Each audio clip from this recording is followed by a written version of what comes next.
The Struggling Artist Record Club is a vinyl record subscription service where I hunt and curate the best punk and punk-adjacent music out there and mail their record to your door each and every month. Imagine finding your new favorite band from across the country without ever having to leave the house. It doesn't get much better than that. The excitement of discovering new music just got that much easier. As a member of the Struggling Artist Record Club, you are going to receive some of the best music you've ever heard from bands you may never even heard of. Whether you've been collecting records for years or just starting out, the Struggling Artist Record Club is designed specifically for you. And right now, all new members get a Struggling Artist Record Club exclusive along with the monthly selection. So head to StrugglingArtistRecordClub.com, pick a membership, and start building that collection today. You're listening to the Struggling Artist Podcast. People need to be entertained. They need the distraction. With your host, Trev Allen. I wish to God that somebody would do something to block out the voices in my head for 5 minutes.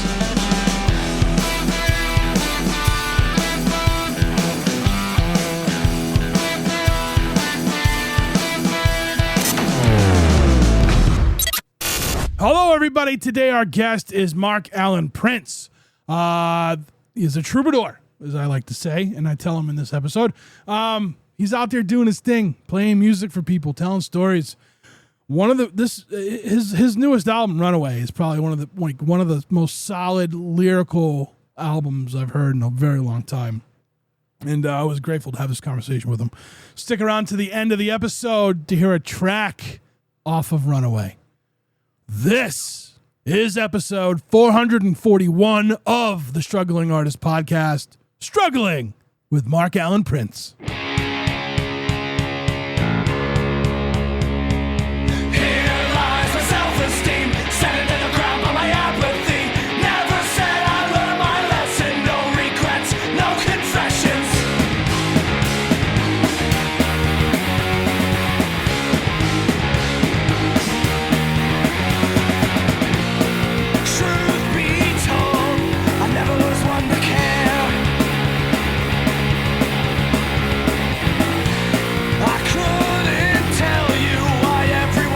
Marc-Alan, I am new to your music, and with that said, I apologize because it's one of those things, and I've said this to 3 people now from Pete. Like when I hear something that like I haven't heard yet, and I feel like I should have, and I love it, I get really mad at myself for not knowing about it. No worries, man. It's hard. It's hard to get out there with so much. You know what I mean? Like there's so much out there in the world, and you can listen to it and grab it from like a million different streaming platforms and entities. So yeah, man, it's easy to get buried into there. But I do like that. I like that hello, like. That's hilarious. Yeah. So yeah, it's just one. Yeah, right. There's so much out there to consume, and like, I love being able to consume new things constantly, as far as music. But like, I feel like there's so much sometimes that everything else gets lost. It's like sometimes things get lost in the mix.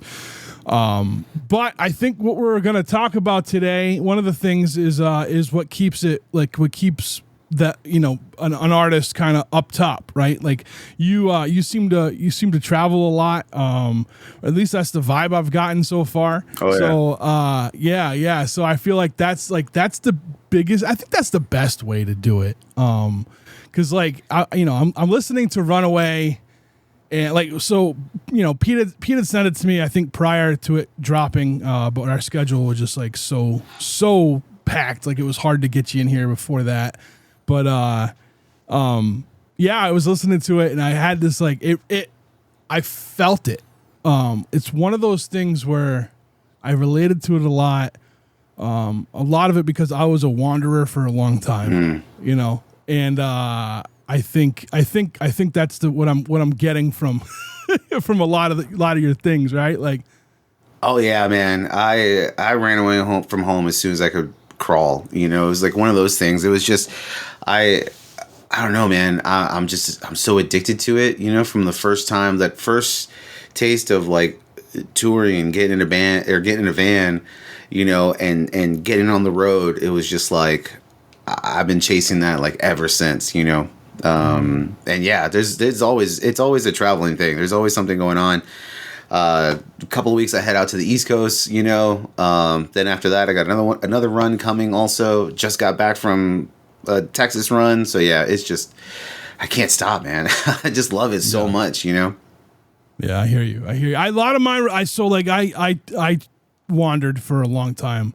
I think a lot of it for me, I was definitely running away from things. Oh yeah, but at the same time, like I'm a storyteller, and like being able to go places and tell stories, and not only that, but like learn stories, right? And kind of gather this stuff. Like I feel like it was something, because I write about a lot of the things I've experienced, right? So like for me, it's like I feel like some of this stuff needed to get documented. You know what I mean? So like I don't know. That's just something in me that kind of like always, and I still have it. Like I try to think I don't, because I've moved back to New England.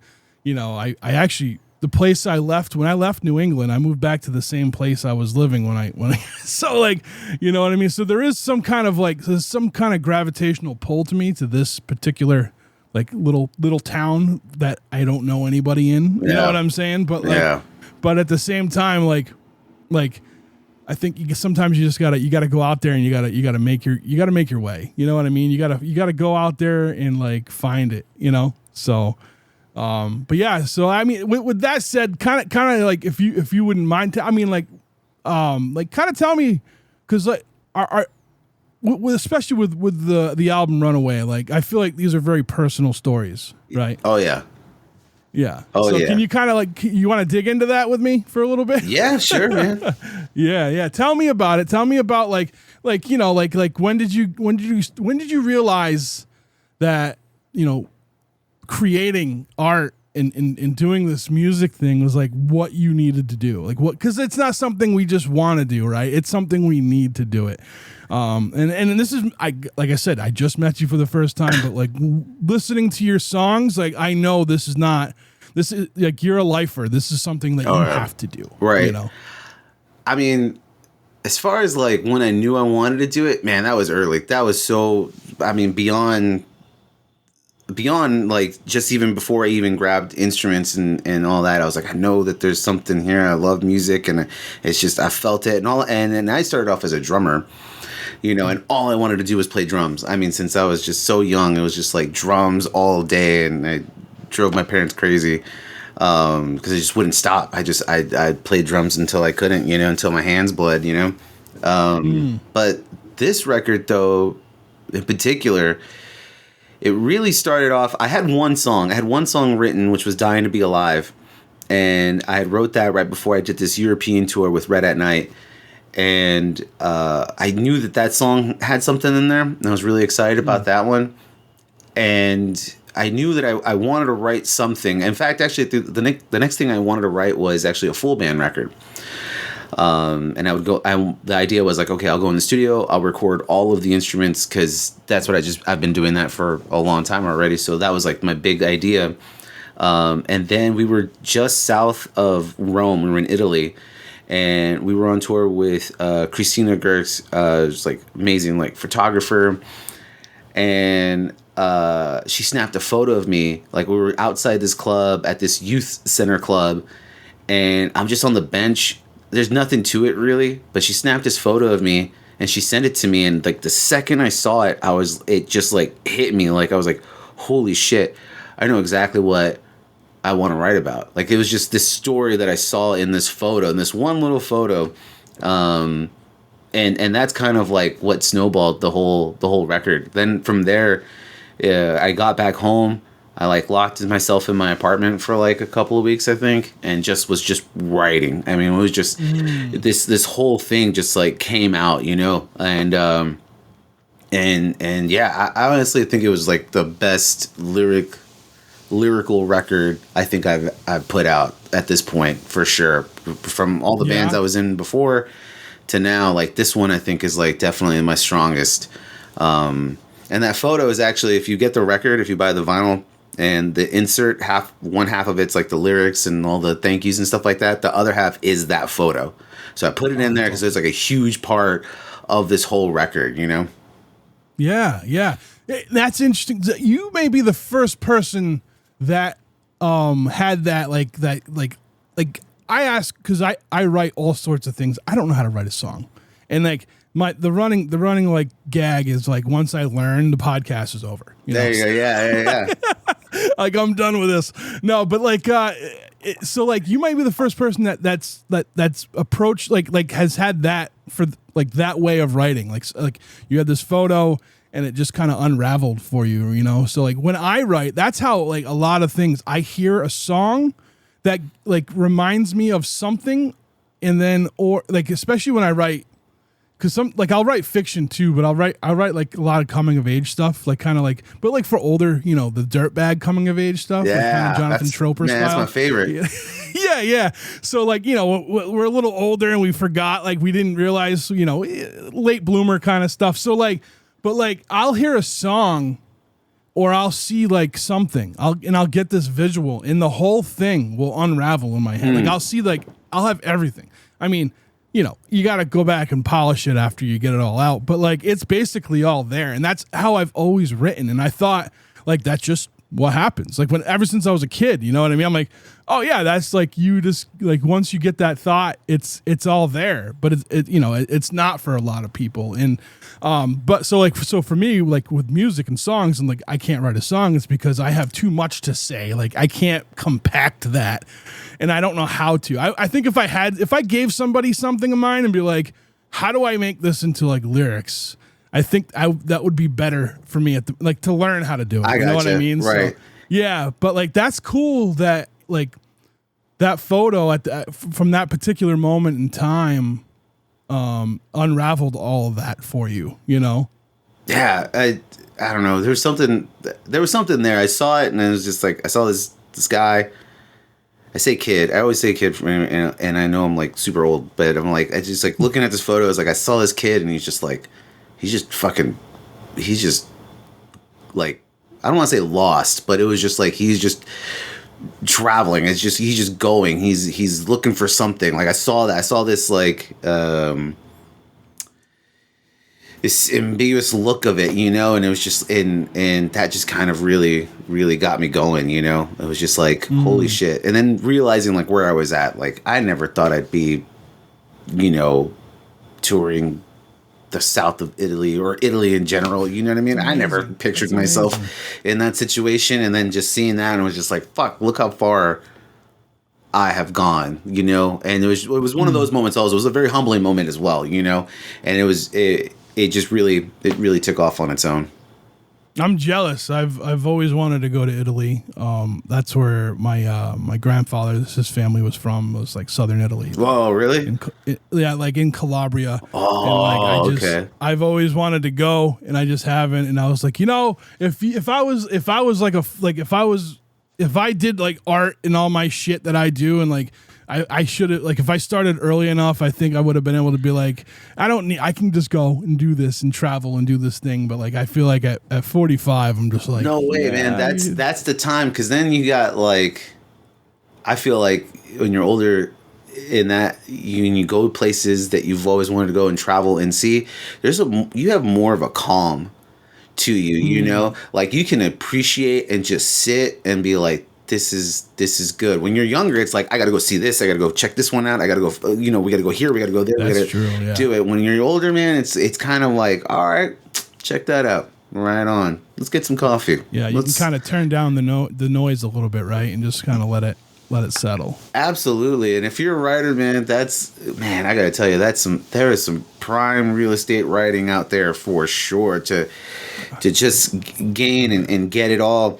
And like you were saying earlier, it's like, hearing the stories, and I feel like it's not just you get stories from people, but I feel like you also get stories from settings as well. You know what I mean? Like you're in a place, you feel it, there's something in there, and then you can kind of, drive from that, Yeah, I think in the older I've gotten, I've realized that, like, when I was younger, I'd have been like, nah, fuck that. That's not what you do. You know what I mean? And kind of, but like, no, you're right. There is like, I've just been to places where like it, like just I just want it to be quiet, and I want to look around, and I just want to get this. Yeah, you like feel that story. You feel it's an emotion, man. It's an emotion. Like it's something that as a younger person, like I still have a hard time with my emotions, and that's why I write. But like, it's one of those things where like you push all that stuff down just for whatever reason. And like for me, I was a fucking madman. So like, yeah, I would have just been running amok and just like doing everything else and like not trying to let it all kind of settle in, you know? So, I think part of me too, like I'm also, cause like I see when I'm at shows and stuff and I see people at shows, younger folks, and like, they just got their cameras out and I'm like, nah, you gotta put it away. Like I understand wanting you want to capture that moment in time, but like I feel like I've just come from an age where like that was my mind. Like I was just able to like kind of visually see it, you know what I mean? And like keep it that way. And like I also was like after the like 25, I was like, why am I getting fucked up at a show? I want to remember this shit. You know what I mean? So because like it's a different feeling and a different memory when you're inebriated at something as opposed to like just kind of being like not even like you don't have to be sober, just having like a clear mind. Oh, you know? For sure. Absolutely. Yeah. So, but yeah. So where are you from? Where did you grow up? Where are you now? So I was born in a small town in Texas called Del Rio, and it's actually right on the Texas-Mexico border, directly west of San Antonio. And I ended up leaving Del Rio pretty young, actually, and I left to Austin. And I lived there for 13 years, and that's kind of where I made my bones. You know, that's where it like really, really started happening for me. I was playing music before then, but when I got to Austin, that was like when it started reaching something, you know.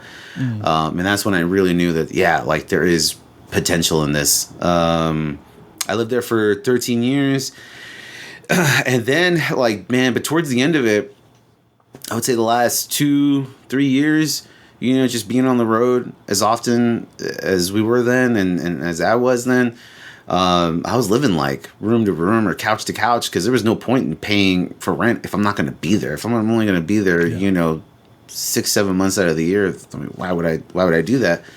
And then Austin just started getting so expensive, man, there at the end. Like, it was just, it's just ridiculous. And it still is. It's still a very, very expensive city. Like, when I first moved out there, it was like 3 other guys. We all got in this huge apartment, you know, 4-bedroom. I think I was paying like, I don't know, $250, $300 a month for the room, you know, which was, that's fucking great, especially when you're young and you're just like party mode, you know, all the time. But like that same apartment setup now with no renovations, still kind of like a shitty apartment, like is like $1,500 a room now. Yeah, you know, it's ridiculous. So it's gotten so. It got popular for a reason, you know what I mean? But then everybody else moved there, and it was just like, man, this isn't it anymore. Like this is just dumb now. I feel like we're facing that nationally now. Like we can't, like it's so hard to live, to exist, and like that's one of the things I write about a lot. Like, you know what I mean? I'm like, how like the government has made it so you have to be a 2-income household now. Like it's incredible how fucking like I make good money and I'm always like, where the fuck does it go? Like you know what I mean? It's not that good because you know what I'm saying? Like cause like at the end of the day, dude, like I couldn't leave the place that I'm in. I wouldn't be able to get the same price for what I got. And like, you know, and I'm like, and I'm in the woods. I have to travel 100 miles round trip every day to go to work. Holy shit. Because that's the only way I'm going to make money. Like, and then it's like now with the gas prices, I'm not making that money. Like, it's, you know, it's incredible. It's incredible. And so like, I get it. And there was a time, so I had a small business where, it was like a little logistics business and I would pick up stuff and just deliver it and like usually medical stuff. And like, I wasn't like at one point I was like, I'm just going to get rid of like my same thing, my place. Like, I don't need a place. Like this company puts me in a hotel everywhere I go, and I was traveling between like two parts of Michigan, like up on the Upper Peninsula, and then like the Mitten area, and then like down by Detroit, and then I would be in Tennessee, and then I would be in Pittsburgh, and then from Pittsburgh you go everywhere. I was in Columbus, I was in West Virginia. Like I'm like, what? Why am I paying rent? Yeah. I mean, I'm not gonna lie. You made that sound real like. Maybe medical supplies wasn't what you were selling out there, Here's like I was just in this van, I was just going here, and I was selling stuff, Yeah. I was definitely I was a drug mule, but it was like it was definitely like from a pharmacy. Yeah, So I know. I got like, a pharmacy too. Yeah. His name's right. Well, I mean, I got the job because I had a lot of experience, right? So. You know how to take drugs from state to state. Yes, perfect. Yeah, Come on in. We're going legit. Yep. And do it discreetly. Yeah. No, it was just one of those things, and it was like, it worked until it didn't. That whole thing too. Like COVID happened, and like and then I was like, I've told this story a billion times, but like I was in Pittsburgh. Closest person I knew or loved was 500 miles away. Like I was stuck. It sucked because like you couldn't, outside of me like working, like it wasn't like I could go and travel and visit anybody because like we were in really bad times here as a, in the country. So, but yeah, no, it's just like, so like I came back, I was like, well, I want to come back to Massachusetts, and like it just happened to work out the way it did, and here I am again, But no, it was like I loved traveling. It was just like I've always been a wanderer, always. And like I would always like, even when I was younger, I'm like, all right, I'm gonna go move to North Carolina, and I'd be there when I was young. I would be there for a few months, and then I'd come back and I'd be like, all right, where am I going next? So I always had it. I just wish I had like the artist part of me like ready then, you know what I'm saying? Like I thought it was like bad, like you get brainwashed as a kid. Like I thought it was bad to create and to like try to get out there and put it out there and do stuff, and like I got called all sorts of names from my father, and what I'm saying, like that kind of thing. So even though this isn't therapy for me, I'm sorry, but I said even though I'd knock his teeth out if he just kind of like he just kept at me, and it just bugged me, Oh yeah, it's like ugh. So I buried all that shit for so long. I buried all my writing and stuff for so long. And like, it was like, so when I see people out there doing this thing, and I'm like, good, do this, show people you can. Like you are a real life troubadour. And that's something that's been around since the Middle Ages. Like what you do is you travel and you tell stories, tell stories through your art, and it's needed, I think. And I think, a lot of things in today's world, we lose that connection to it, but there's still people out there who are looking for it, and those are the ones you connect with, I bet. Those are the ones that you know what I'm saying? So my hat's off to you for everything you do in with traveling and playing music. But I mean, yeah, there's like there's a whole slew of you that are your troubadours. Like that's what you do, and that's awesome. It's fucking amazing. Think about that. Like that's like, I don't know. You ever think about that? I do. But then I think about it, and it's an experience that I'll never take for granted. And I love it, and I appreciate anyone that comes out and like hangs out, and then just especially afterwards just to come and say hello, or just anything, you know what I mean? And I always have freebies at the merch table, so I'm just like, here you go, look, like I can take this, let's take a photo together, really big into selfies now. I don't know why, but it took me a long time, but man, I'm into selfies now. I don't know why. That's amazing. I don't know why. But no, it's just awesome. But no, I think about like all the places that like I'd been, and then I think about you're talking about family, and I think about sometimes how like how far have I gone, and where I've been, and this and that. And then I think about like sometimes I'll think about my family, about how I don't think anyone ever saw this in the cards, but I always knew. I always thought I would do something like this, and so I don't know, to try to continue to do it and always finding joy in it. You know what I mean? As long as I'm still happy doing it. It'd be a lot better if gas prices were cheaper, though. That's for sure. I bet. That's the thing that's like killing all of us right now. And I remember thinking back. I mean, it's hard to think back of like 2006, but I remember like then gas prices were like even worse. I think it was in 06, I think, and we were on the road, and that was just like I think about it now. I'm like, how the fuck did we even get through that? Because that was insane. That one was really bad. I think one of the reasons why, and because I think about that time frame too, and I think about like 2008 too, like where like, you know, home fuel was like fucking $5 a gallon, and I think because like a lot of like groceries were cheap then, you know what I mean? Like other cost of livings were cheaper than what gas. Yeah, was. That's a good point. Now everything is just way up there, and it's just like, how the fuck, man? I look at my hometown. I grew up in a home, like a small town in Rhode Island. Okay. Now it had like a coastal section, but like the main, like the inland part of the town was like all working class. Like one of the best jobs you could have there was this company that owned 2 mills, right? And they had the mills on the other side of the town. And like, if you were a local person, you gotta, you know, you never like went to college or whatever. Like if you worked there, like you were going to be straight, you know what I mean? Like you were good. It's not like that there anymore. Like, I look at my cousin's kids. I'm like, how do you live here still? Like rent's like $3,000 a month. Like what the fuck? You're not on the beach. If you were on the beach, maybe I could think of that. But even that, fuck that. Like you don't like no one like these people don't own the beach. You know what I mean? The government doesn't own the beach. Like it's land. It's out there. It's free. It's and you got good beaches out there too. Also.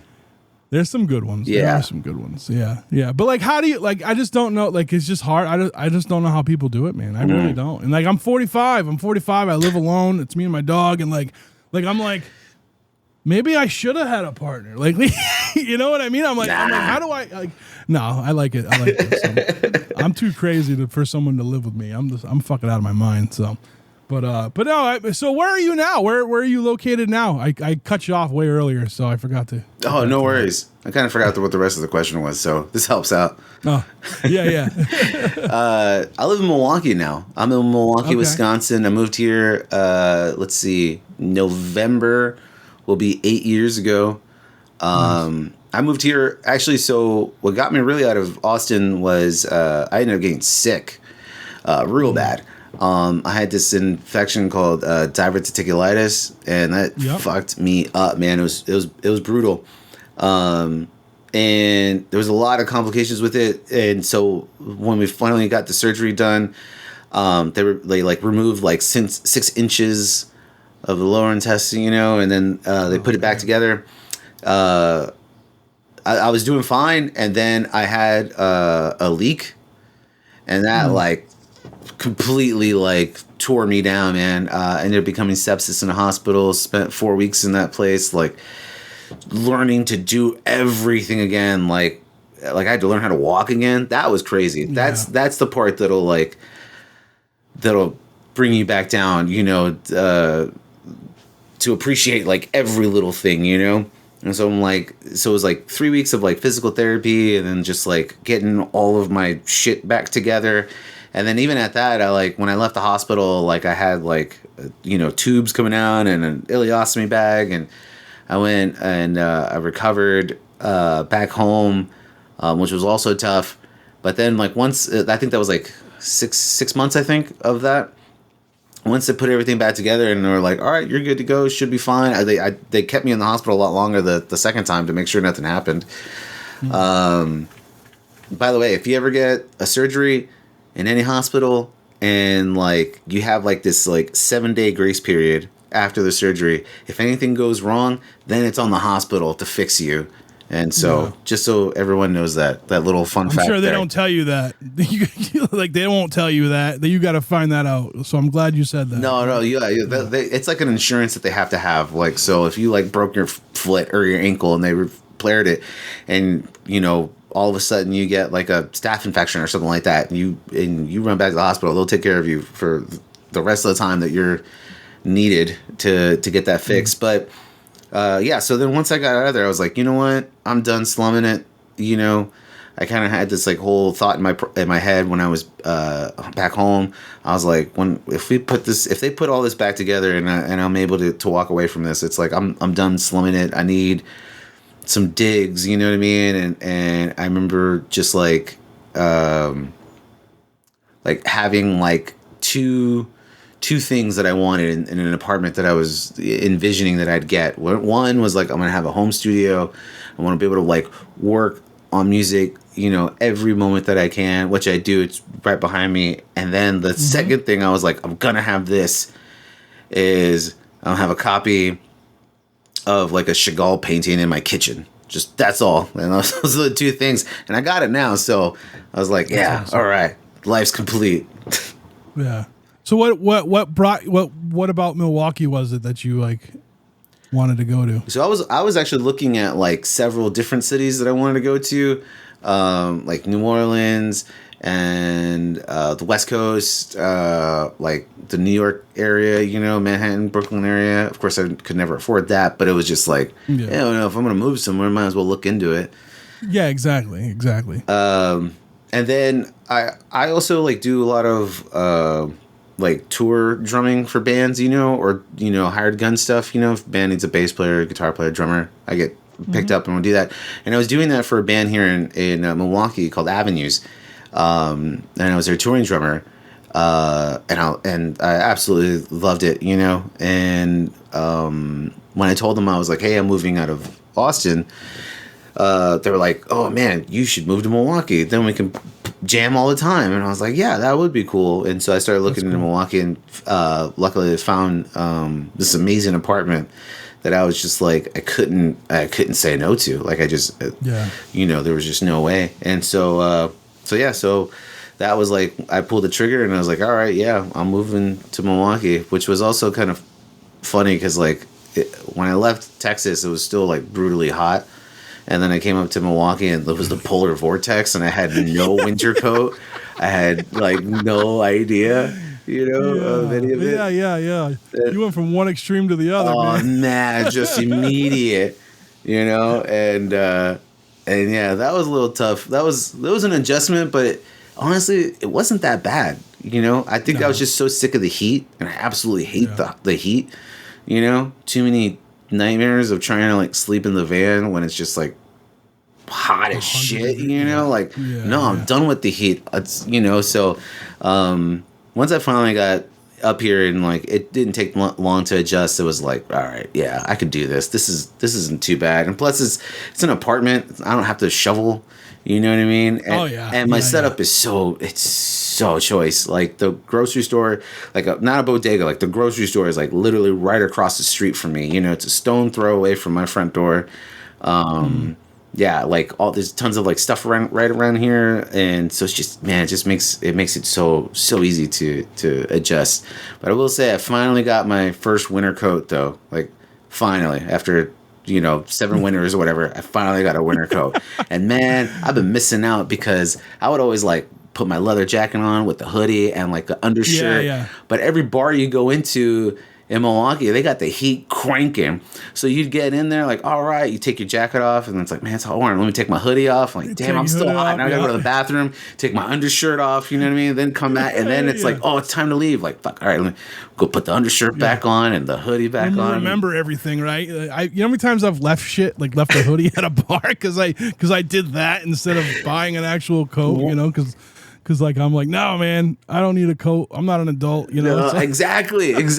And so yeah, I remember the moment, and hopefully I'll remember this forever. But like, I was in Chicago, and I was down there with my partner, and we go down to a coffee shop, and I'm like, all right, I'll put my coat on. It's in the morning, you know. So I was like, do I need to put my hoodie on?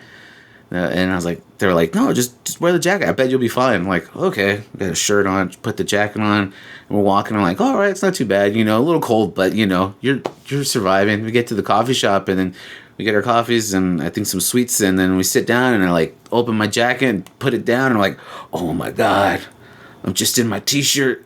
This is amazing. Yeah. All the years I've missed out. That's awesome. So when I was younger, I ended up moving to Bangor, Maine. Whoa. And like I remember like one of the only things, like one of the only good things my father ever did for me was like, he was like, I'm buying you a pair of boots and a coat. And I was like, what? I don't need that. Like, I've lived in New England my whole life. He's like, you lived in Rhode Island your whole life. It's a little different. I'm like, New England is New England. I got up, I've never felt cold like I did up there. Like, when you, like, it was the first time I ever felt, you know, when you breathe in, because I know this happens where you are, when you breathe in and, like, the saliva in the back of your throat, like, crystallizes, it's so cold. Wow. It was the first time I ever experienced that. And I was like, whoa, I thought there was something wrong with me. You know what I mean? I was very grateful to have those boots. I was going to go up there with like flip flops and a hoodie. You know what I mean? Like, so like, it was one of those things there. I was kind of grateful for that. That was like a positive moment for me to get. What is it about Rhode Island that it doesn't get like cold or it doesn't? It gets cold, but it doesn't get like the more so. And I always make the joke because I lived in southern Rhode Island, right? So I was like, oh, it's always warm in southern Rhode Island. No, so it has to do with the ocean, right? So with the ocean, like it gets cold, but like because of the salt in the air, it's tough for like snow won't stick around as long. You know what I mean? Like stuff like that. Okay, yeah. But like it's just I don't know. Like there is a big difference. Like when I moved to Worcester, Massachusetts, like, I mean, it was like being back in Bangor as far as snow. Like there was feet of snow everywhere. I remember I remember watching snowbanks as they as they were melting. There was cars under them. We had no idea. I thought it was just like it was incredible. But like yeah, back home like it was like the worst. We'd get some bad snow, but then like it would be gone in a day or two. Right, yeah, that's my like understanding of Rhode Island because I have one of my best friends. He lives out there, and I think there was something going on out there in New England, like some real bad weather, And I hit him up. I was like, "Hey, man, just checking in, make sure everything's right." And he's like, "Oh yeah, we're fine." Like, are you sure? Because it doesn't look fine. It doesn't look fine at all, So, but yeah, and then he was just like, "Oh, it's Rhode Island." I'm like, what? Yeah, and then there are some parts though, like up in northern Rhode Island, like kind of close to where I live. There's like there's like a section of Rhode Island that's in a valley, and they get buried. Like the whole running gag when I was a kid growing up was like when you were watching the news to see if you had to go to school, like Foster, Gloucester, which is like that town, that school in that town, never had school. I'm like, how come these guys never have schools? They get buried. I'm in that valley now. I just live in Massachusetts end of it, so I'm like, oh, I get it now. Like, okay, right on. Yeah. But for the most part, I think it just has to do with the salt air. You know what I mean? And like, and just like it's just a little more south than the rest, I guess, of New England. So all right, yeah. I mean that makes sense to me. Yeah, sure. I get. Yeah, I'm no meteorologist, but Nah, me neither. So. But I tell you what, I could probably do just as good of a job though. I tell you that, right? It's not gonna rain. It's fucking raining. Oh, my bad. I still got a job though. Yeah. Like. Right. No, we need you on the road, dude. We need you sharing these stories. That's what we need. We need that as much as lucrative as a meteorologist. I'm pretty sure it's a lucrative career. We need you on the ground, like front line, telling us these stories. That's my 2 cents on it, though. Can we talk about the song "Runaway"? Because like that song. Like, I mean, it's the opening track. There's a reason why it's the opening track, right? It fucking, like, that was the one as soon as I heard it, as soon as it started and I was listening to it, I'm like, yeah, he just hooked me with the whole thing. Now this seems like, is this a real personal one for you? Oh yeah. No, it's very, like that whole thing is like, the whole song is just like, it's real. It's as real as I could probably get. Dropped out of school, left home super early, and there's a part of the song. It's one of my niece's favorite story for me to tell. Because I don't know, maybe she just loves how big of an idiot I am. But yeah, she loves hearing the story, and I think the line in the song is like, my brother dropped me off in Austin and I couldn't read the street signs. That is true. I'm 16, 17, I think, and taking me to Austin. He's taking me to Austin to drop me off with a buddy of mine. And Austin, mind you, he lives in San Antonio, right? It's a huge city. There's loops and freeways and highways that go just like insane. In the city, yeah. Yeah. Austin, tiny. One highway. Goes north and south. I-35. That's it. There's no trick to it. That's it. So I think my brother was kind of frustrated, that I was doing this a little bit. So there's that. So he's driving me up, right? And he's like, hey, what part of town am I dropping you off at? And I was like, well, the directions I got was just like take the Riverside exit. We go down to this one street, and it's right there. It shouldn't be no problem. And my brother's like, well, what side of town is it on? And I was like, I don't know. He just said we drive 35. We take this exit. I don't know. What do you want from me? This is before like Google Maps and stuff like that. Or maybe before it was like everybody had it. So we're doing this, and then he's like, hey, call your buddy up, tell him like where we're at so we know where we're going. And I'm like, all right, fine. So I call him up, and I'm like, hey, man, we're passing this street. And he's like, tell him this is the exit that's coming up. I'm like, all right, hey, we're going down, we're passing William Cannon Doctor. And my brother just looks at me and yells, it's Drive. Like William Cannon Drive, not William Cannon Doctor. Yeah. I saw a name. I was just like, hey, look, this doctor has a street named after him. Maybe this doctor cured fucking, anal cancer. I don't know, man. Like, so I just didn't know. And I got a music video coming out actually for Runaway. It should be coming out pretty soon. And at that moment, actually, it was filmed through Texas. So that line actually shows the sign that we had passed, and where he like yelled at me like, it's Drive. And so my niece loves it when I tell that story. And every time they go to Austin, my niece will like take a photo of the sign and like send it to me. This is probably the only exit, right? The only exit, like that's right there. And then she'll text it to me, and she'll just with the caption, "It's Drive, it's Drive, Uncle Mark." So, yeah, that song, like, it's just it's there's a lot in it that's, I mean, the whole thing is just extremely true, and for me, like when I was really writing that, I was going down this idea of like, becoming the person that you want to become, and sometimes it takes like running away from home or leaving the thing that you have done for so long to really like figure out like who you are. And I think when people kind of figure out that maybe there is something else, it's almost like you're killing the person that you used to be, and then you want to become something else, hopefully something better, but that's always this like this transition that I think like a lot of creators can go through, writers, musicians, the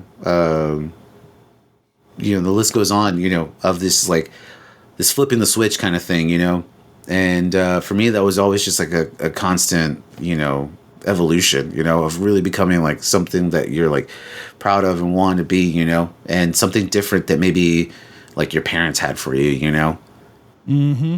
Mm-hmm. Yeah.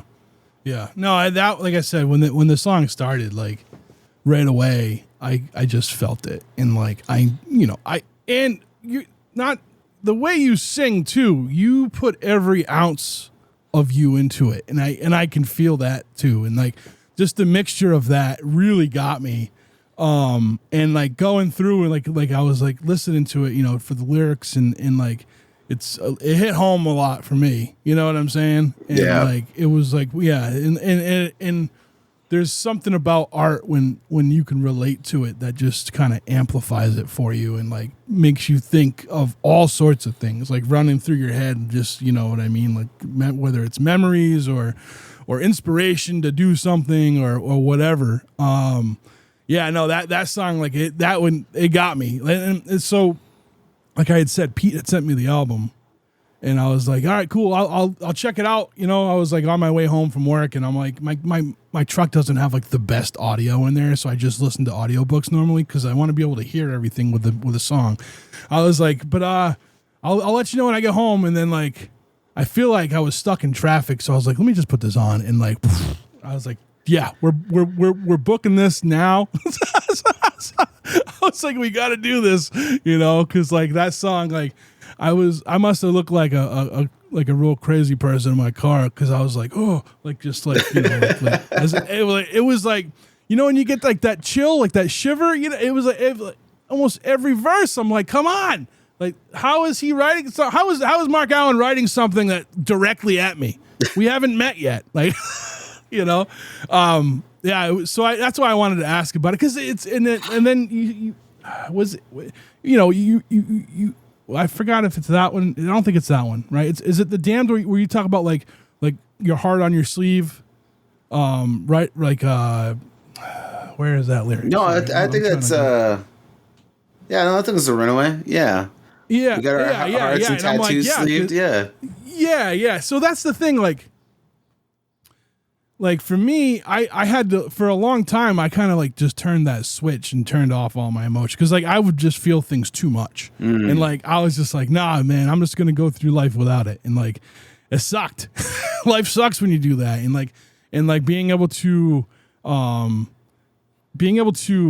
like express yourself and put it out there, and kind of like, you know, just because you have, like, again, we have to do that, and we force ourselves not to.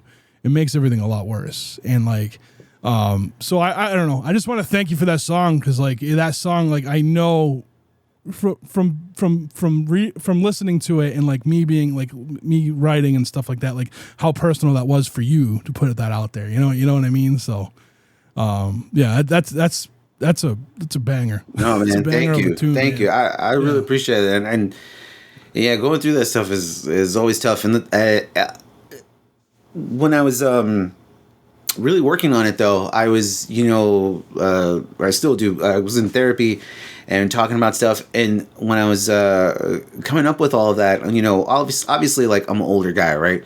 And talking about the things that happened like a long time ago now, but those things, like, they stay with you, you know. And so it doesn't really matter like how much older you are or how far you've gone, like those things that, you know, that really like, that stick with you, you know what I mean? Especially when you're young, they never go away, you know? Yeah. I mean, you move forward, you know, a lot of things and you continue like, you know, your growth and stuff like that. But like, when you think about those things that happened to you or when you're growing up and how things kind of started, you know, those things, man, they'll stick with you for a long, long time, you know? Oh yeah. I write about like that voice in your head, the bad voice. Oh yeah. And like whose voice it is, right? Like we know, each and every one of us that has that voice in their head knows whose the voice that is. And it doesn't matter if you haven't seen that person in 30 years, 40 years, like it's still there, and you know exactly who's telling you that, who's telling you you're not worth a fuck. Right, you know what I'm saying? And like that's one of the things I write about a lot, because like that's stuff that I deal with. And I've been in therapy for 10 years, and like, you know, and I'm getting there. We're making progress, you know. So, but yeah, no, it's that song just kind of like it kicked up a lot of which is good, right? Like I said, when I used to turn my emotion off, like I was just. My buddy said I was like a doorknob. Like I had the emotional response of a doorknob. He said, like, you know, and like now, like I just like, cause I'm like, man, how did I live so long like that? Like, you don't, I just existed, and I didn't like that. And there's times where I feel like I'm just existing, but it's for different reasons. But like that, I truly was just like, nope, I'm just like a robot. I'm just gonna go through life like this, and like because I didn't want to feel, you know. Yeah. And we need to feel. So, yeah. So that song I had to ask about. Like it was just like was just one of those things where, like I said, like it just gave me the chills the entire time, and like you know, yeah. So, let me ask you, like performing live and like singing these songs, right? Is it cathartic to sing these tunes and to get them out of there and everything? Or are you a person that like once you're done with this, like once, like, so right now you're on the second half of the Damn tour, you right? Part two right now. Part two? Yeah. So like once this is over and you're writing something new or you have something new, do you like go back and revisit these things too? These other ones? Yeah. I mean, right now, for me, it's like I'm in it. You know, Runaway is my entire life right now. But I got the Damn Tour Part 2 is coming up to the East Coast, and then there's a Part 3 to be announced as well. And then I don't know. I want to do a Part 4. We're talking about Part 4. And I really, really want to do it, but man, it's just with prices and everything like that right now, it's tough, you know. And then plus with the way that I travel, you know, since it's just me, which is great, and playing, you know, solo acoustic, you know, it's just I get on a plane, I fly, and when I get to the area, then it's like, all right, let's get the car or meet up with a buddy, and then we're rolling around that way, you know. So, and then it's like, get back on the plane, you know, fly back home. I guess really my life right now is just so consumed with Runaway right now that like, I have tons of songs, you know what I mean, that I want to put out. I think the next thing I really want to do is like a full band thing. But performing these songs though is like, I don't know, there's when playing songs that have like deep meaning like this, you know what I mean? And they're not just songs to be songs. And then you're kind of seeing the reaction from the crowd or from someone, you know what I mean? Like sitting there listening and actually listening to your words. And then you can see them like, oh, fuck, like, yeah, you know? Then that's like the moment where it's just like, fuck yeah, I see this is worth it, you know, this is a thing, you know, if people can relate and understand that they're not alone, you know, even though it feels like you're fucking alone, you know, you know, in your mind or whatever, truthfully you're not, you know, all of us have gone through it, and you know, it's like bringing you know, people together, you know. But no, right now, I think the short answer is right now I'm just so consumed with this and the touring and the travel schedule, and that like Runaway is like is really like the top of the list right now for me. Yeah. And you're right. Like there's like it brings like a community and camaraderie to when someone realizes like they're not alone in this, you know, in this situation or whatever, and like. I think that's one of the reasons why this podcast is what it is, like, so people can, because like I always felt alone, and like it wasn't, you know, and at times I think we still do, regardless if we know there's a community surrounding us, right? Absolutely. But yeah, it's just like I mean, it's, you know, no one wants anybody to go through the shit they're going through, but when you find someone who has, like, it's like there's like camaraderie and community within that, you know what I'm saying? And like that's good stuff. And like I said, I think that's why this podcast does, like, why we do what we do, is because like we want people to like to know that, you know, because like I said, for a long time, like I thought I was the only person that had, like, I used to have, well, I still kind of once in a while, but like I would have panic attacks since I was a little kid. I had no idea what it was. I thought, like, oh, fuck. I was like, and I just dealt with it, right? Like, and I'm like pouring sweat because I'm like internally like just dealing with it and and I had no idea. Like sometimes things would like really speed up and I felt like I was moving slow, and I'm like, what is, like, I had no idea that's what it was. I thought it was just, I was just, you know, there was something just, well, you know, I just thought it was just something that happened. Like I had no idea until you start talking about it. Like, and then, you know, it's just a crazy thing. So like, you know, but yeah, so I think that's awesome. And I'm sure, like, you know, from what I've gathered too, like you traveling and meeting people is gotta be like cathartic as well, as far as like, you know, people who relate to your art, and, you know. No, it's so that part is like what makes it like worth it. You know what I mean? Especially because I always talk about like how I got sick also, right? Because the last record I had has a song on there that I covered from this band called Nowhere Bound. They're from Austin. I love Nowhere Bound. Oh God, so good, so good. Caught their last show. Actually, it was a New Year's Eve show in Austin, and I got to open that show. And I'll be honest with you, I think the only reason I wanted on the show was just be like, all right, we're going to this show. I gotta be there because I'm playing. But really, I just wanted to see Nowhere Bound. Yeah. And they have a song called One Last Shot on their Hearts and Arrows record. And Oh, it's such a good record. I have that. oh man, It's over there. it's an amazing. Sorry, I didn't mean to cut you off. No worries.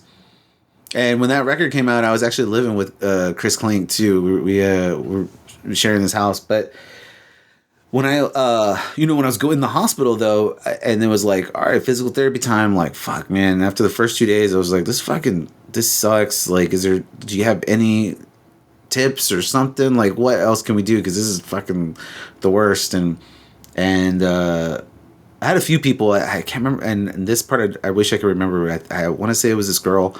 And she was like, well, you're a musician, right? And I was like, yeah. She's like, well, you want to like listen to some of your music, or just to some music in general? And I was like, okay, yeah. You know what? Let's talk. This is a good idea. And so I'm walking down this hallway. I put my headphones in, and I just had my playlist on random. And then I think it was the next day we went back out. We're doing it, and then that's One Last Shot came on, and it was just like, I don't know, man. It was like in my mind, what was happening was like Rocky slow motion, like I'm gaining speed, I'm running down the beach, but probably was only like taking like 2 steps a minute though, but that song though like resonated in me, and I listened to that song every day in the hospital. Like that was the track, that really, really pushed me, you know what I mean? That was my like Rocky anthem, and I tell Klink that all the time too. So when I put out my record, I was like, dude, this song has like a lot of weight to me. And I asked him and Natcha Taylor, I was like, can I cover this song?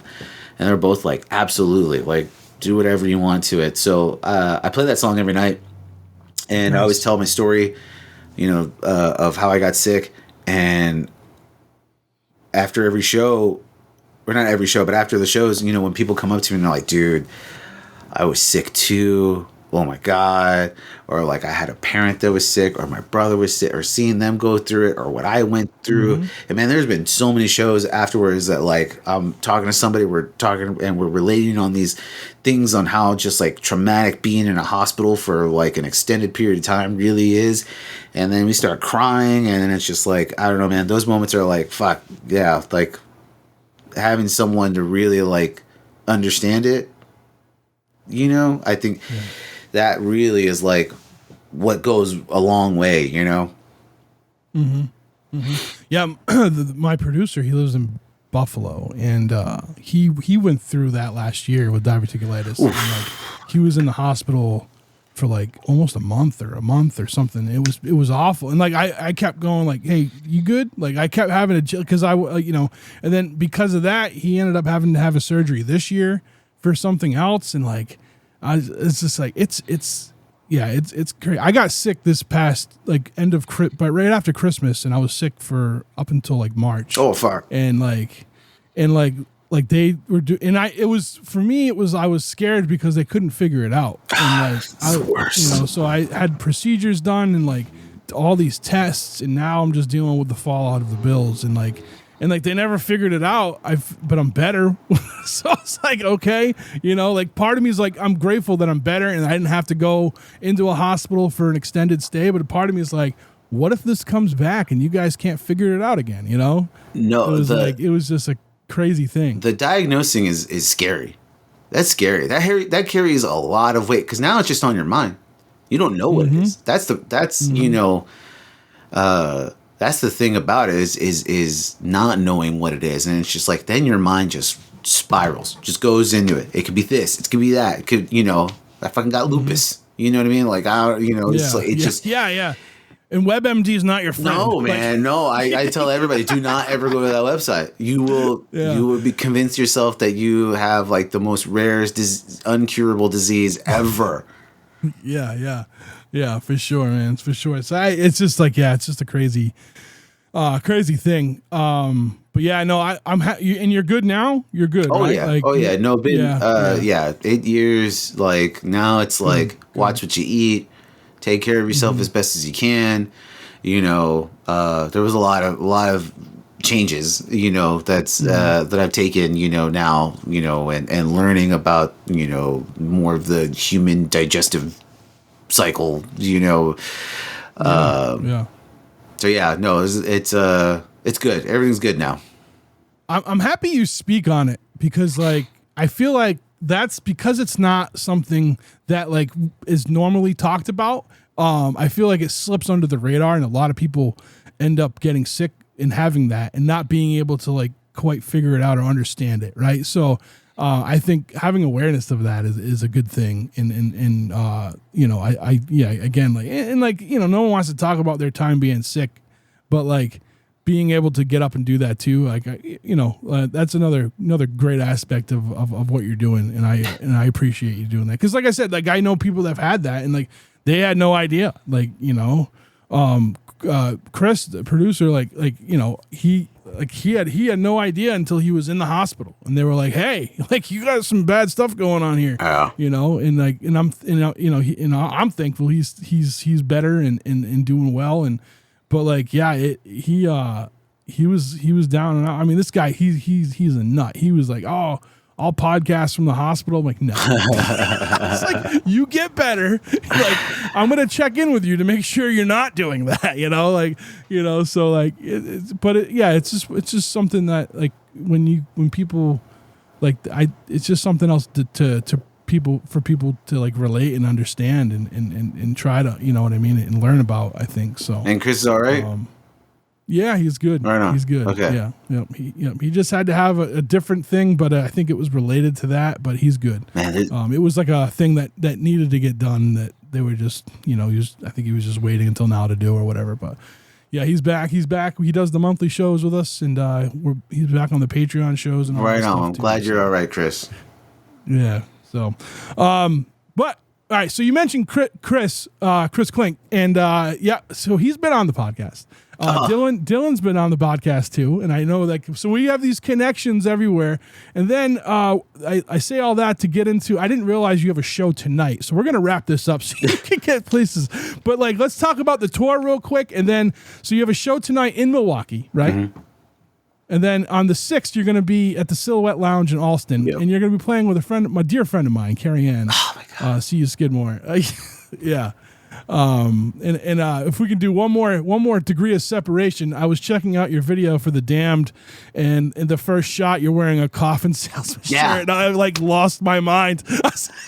They're my favorite band. Like, I absolutely lost my mind over that one. So, but yeah, so so the 6th you're at the Silhouette Lounge, and then the 8th you're in Asbury Park, right? Yeah. The 9th you're gonna be in Brooklyn, and then you're heading back to Rhode Island to be in East Providence on the 11th at Myrtle. Is that a new place? I don't think I've heard of Myrtle. I want to say it's newer. Yeah. I could be wrong. East Providence is its own thing too. Like, East Providence is off. Like, you know what I mean? Like you have Providence, and then you have like the east side of Providence, but then East Providence isn't that. The smallest right? state ever that has like fucking like so many different worlds, man. I'm telling you. It really does. It really does. Oh man. Oh, then you're at Snapper McGee's in Kingston, New York on the 12th. Mm-hmm. That's cool. My buddy Scott is up there. Are you doing a show with Scott from DCPC Live? Oh yeah. Oh man, Scott's my man. I just hung out with him at Camp Pennsylvania. I was out there. Yeah. Ended up doing a pop-up show, which was so much fun. That's awesome. And I did a split live record on DCPC Live with Red at Night from Berlin, Germany. Man, we toured our asses off for that record, and I'm very proud to say we sold out that record. And we were actually one of the first acts to like potentially even do like a repress, because no one's done a repress with them before, and we were really thinking about it, but then we're just like, can we like tour that again? And Red and I we just looked at each other, was like, no, I need a break. I'm like, yeah, me too. Okay, can't do that. Right on. Yeah, Scott's the best. I edit and produce his podcast. Oh, right on. So, I'm a huge fan. Yeah. Huge fan. Oh, man. Yeah. So, I mean, we got connections all over the place. I'm going to try to make it out to the 6th in Alston, because I'm off that day. So maybe I should get out there. Man, come out. It's going to be like, oh, man, it's Coffin, it's CE, and I can't ever call her anything other than CE. It's like CE. CE. We did a run together actually like right after, well, not right after COVID, but it was like one of the first tours I think I did, like after COVID, like really had settled down. And, I mean, like when I say really, I really took my time getting out of that, but, we did a run in the Northeast and it was just so much fun. She had her full band, and like our first show, we ended up playing in, Manchester, Massachusetts, right? Yeah. I think that's the city. And then, we just randomly ended up opening up for Amigo the Devil. Oh wow! It was a packed show. It was just a random. It was so like, okay, and so yeah, and I'm gonna be honest with you, I'd never even heard of the guy up until that point. Yeah. So we open up the show and I play, and for me, I was like fucking crushed it, nailed it, big show, like this is awesome. And then CE gets up there, and then it was just like my like confidence level was like fucking like sky high. I saw them and I was just like, oh shit, they're fucking really good. And my buddy, my right hand man, my guy Max Cunningham, just so happened to be there for the show also. And then he didn't really know who Amigo the Devil was. So then he saw CE play and was just like, oh man, about time you finally got like on a tour with like a really, really fucking good band that draws all these people. Like he thought they were all there for them. Oh, because that's how much they fucking killed it. Like they I mean, just it was seeing them was just like, wow, this band is just fucking amazing. She's amazing. So it was just like, wow, this is incredible. So that was like one of the first tours I did with them. It was just incredible. Yeah, that's awesome. So I ran into her a couple weeks ago at a show, and I was like, did I see your name on something? And then she's like, yeah, I'm playing with Marc-Alan Prince. And I was like, oh, okay. And then I was thinking like, how do I know that name? It was before we had booked this. And then Pete comes in and we book you, and I'm like, man, Marc-Alan Prince is popping up everywhere. And I was like, but I was like, I hadn't heard it before. But so I look, and like my Facebook has suggested you to me a dozen times, and I'm like, that's who that is. So the next time, like, expect a friend request at that. Okay. Because like I was like, how do I know that name? And it kept popping up, and it was because of the algorithm just kept throwing it at me for like right on months now. It was just funny because like I only go on Facebook for the podcast stuff, and then like that's like one of the first things is like suggested people or whatever, you know. And so like there's a lot of I can't wait to check you out. Like if the energy I feel from your record is like if like I'm sure the live performance is if not, you know, more electric than that. You know what I'm saying? Like, so I'm excited. I'm excited to see you perform. Is there any more shows after Snapper McGee's? That's all I see on the Bandcamp right now. After Snappers, yes, there are more shows. They're just we're just waiting to announce it. Okay. Yeah, but there's the Damn Tour Part 3, and I have a special guest touring with me on that one. I'm really excited about. So that one should be announced here pretty shortly, actually. And then after that, it's like, man, I really want to do another one. I really do. But we'll see if financials can get straightened out. Then there'll definitely be a part 4. Yeah. Well, I hope our economy starts to lower things a little bit. So we can only take so much, right? Like it can only go so high before the people just stop, right? Like, I don't know, maybe not. No, let's bring it all down. Let's just burn it all down. Yeah. That's it. We'll start over. Like, it's okay. We could reset this, right? Like, you know, I've reset my life a few times, so it's like it's not bad. You know, we'll be all right. Yeah, like, we're not thriving. That's the thing I don't understand is like as a country, like we're not thriving. I don't know why people think we are. Like, oh. I don't know. But anyway, Marc-Alan, this was awesome. Thanks for doing this. Thanks for talking with me.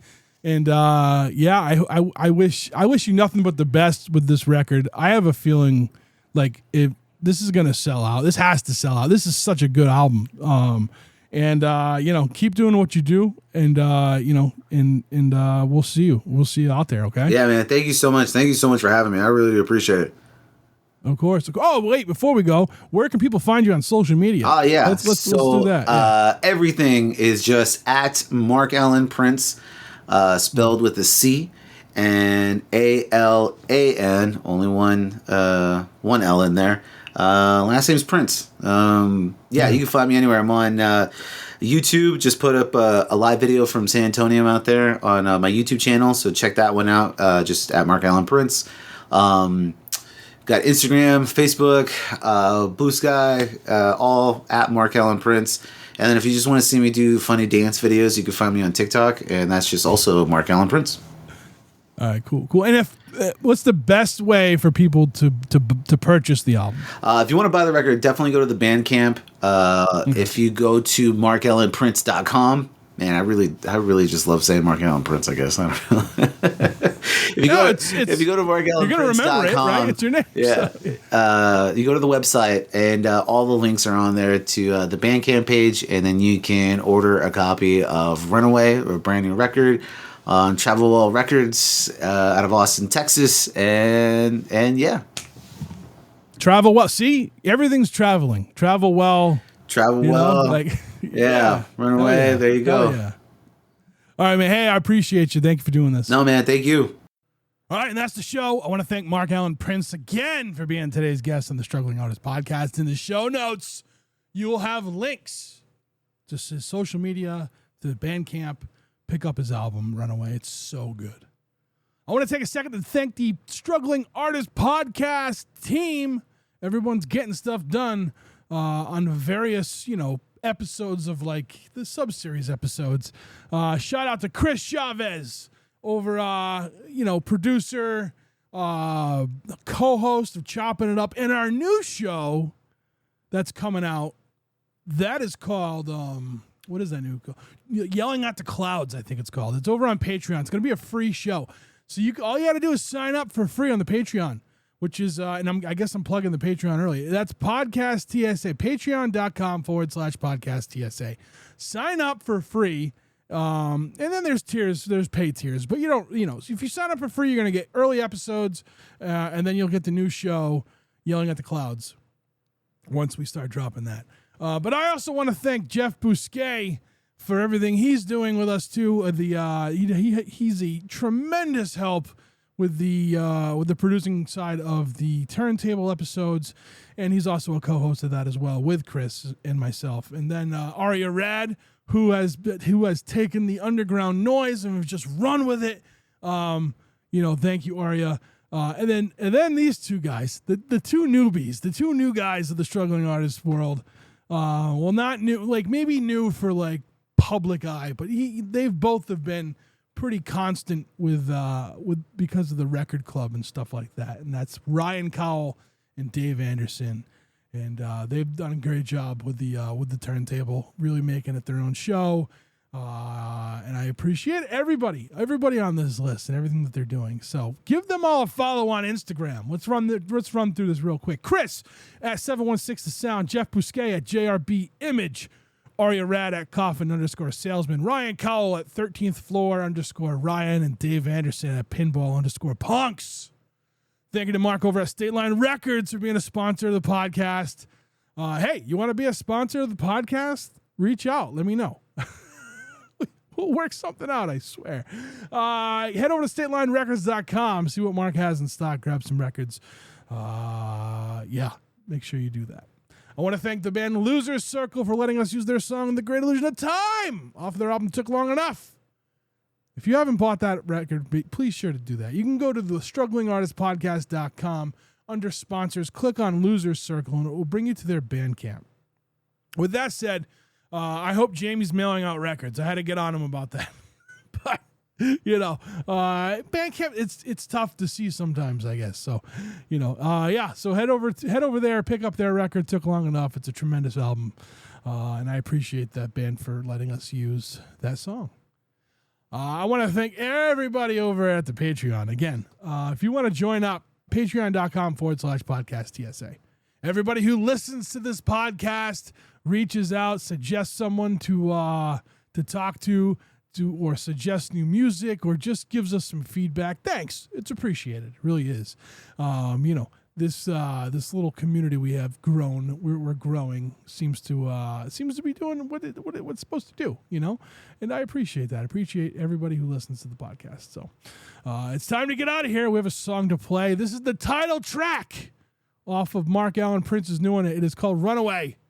Until next week, take care of yourselves, and we'll talk to you then.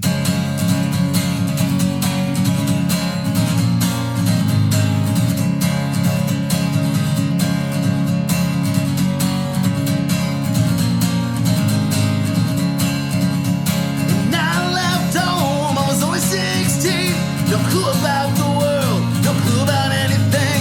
I can hear the road calling out to my soul. And now say goodbye, my mother cried. I knew I had to go, couldn't read the street signs. My brother lost his mind, he dropped me off in Austin. Pretty sure he thought I died, but I knew I was different. No life of normalcy, I am not a swan. I paddle on, not conformity. When I felt the sunlight, it pierced through my skin. That's when I knew there was no turning back. We are the lost, we are the brave, we are the uncontrolled that can't be found. The runaways, the tried and true, the ones that have our hearts and sleeves tattooed.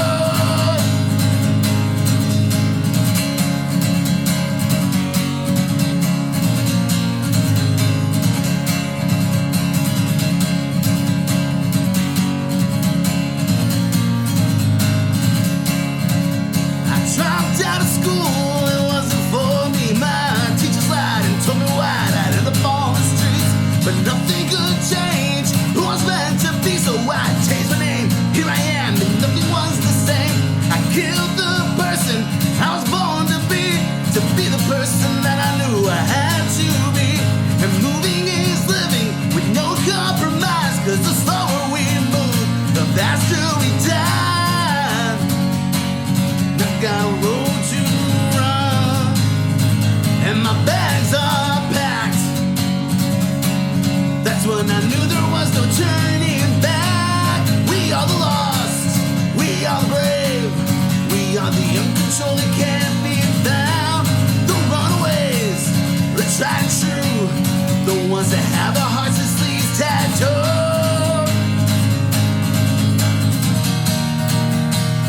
It always felt like me versus the world. This life I lead is more than I've ever deserved. We are the lost, we are the brave, we are the uncontrolled that can't be found. The runaways, the tried and true,